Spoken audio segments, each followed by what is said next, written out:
Stop trying to be a good person. The ledger that accounts for all of your good works also accounts for all of the bad ones. Now, that doesn't sound so bad until you realize that the ledger that economy is attached to has a really high price for your mistakes. You see, all the good things that you do, they reciprocate to you in this life, but they have no value whatsoever towards purchasing your soul. And the reason is the cost of a soul is high. It requires pure blood untainted by sin to purchase a soul. And unfortunately, you don't have that. But it gets worse. You see, all of those good works that are bringing back good to you in this life, every single bad work, every violation of God's law costs a life. And you only have one life to give. This is what's called operating in the economy of the law. That's where the ledger accounts for both your good works and your evil works. Your good works have no value towards purchasing your soul, and your bad works guarantee that you can't purchase it. Thankfully, we don't have to operate in the economy of the law. We have the opportunity to operate in the economy of grace. But there's a catch. When you operate in the economy of grace, the only thing that is credited towards your account as righteousness is trusting God. That's it. You don't get any credit for any of the good things that you do. Not a single credit. The only thing you get credit for is trusting God. Now, why is that? Because crediting the one who is working means that you have to credit them for the negative as well as the positive. And the cost of the negative is death. But the credit to the one who is trusting is life eternal in Christ Jesus, which means that the negative things that you do are not accounted towards you because you're no longer operating on a ledger anymore.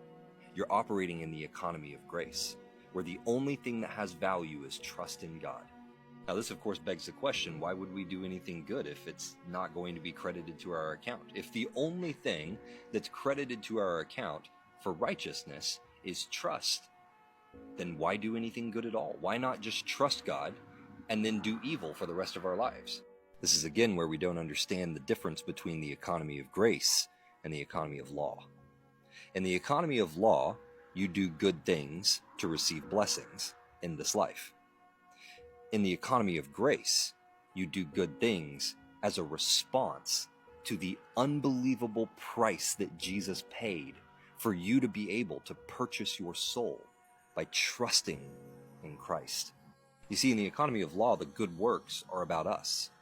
It's about credit. But in the economy of grace, the good works are a response. The good works that we do are an outworking of the grace that has been granted to us.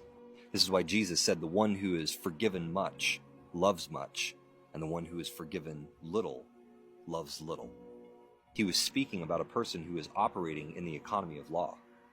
You see, a person who is forgiven little, loving little, is a person who is operating in an economy where they would look at all of the good things that they've done in their life, and then they would look at the law and said, I never committed adultery, I never killed anyone, I never stole anything, I was honorable to my parents, I was generally good to people in my life, I didn't harm anyone, not intentionally. And so when Jesus comes and says, I forgive you of all of their sins, they would look at their life and they would say, well, but I did so very little wrong, and I did so many great things. What is this incredible forgiveness that you're giving me for? This is how a person reasons when they are ignorant of the cost of their soul.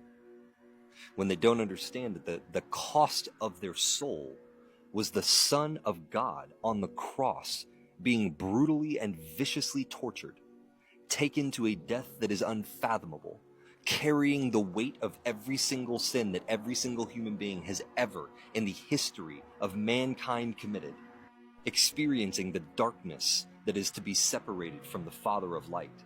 This is a price that no man can pay. And so when you come to understand the economy of grace, you love much because you realize how much it would have cost you to purchase your soul. A cost so high that there's no fathomable way that you could have paid it. And so in the economy of grace, everyone is forgiven much. And so everyone should love much. And those who love much will be obedient to the one who paid such a high price for their soul.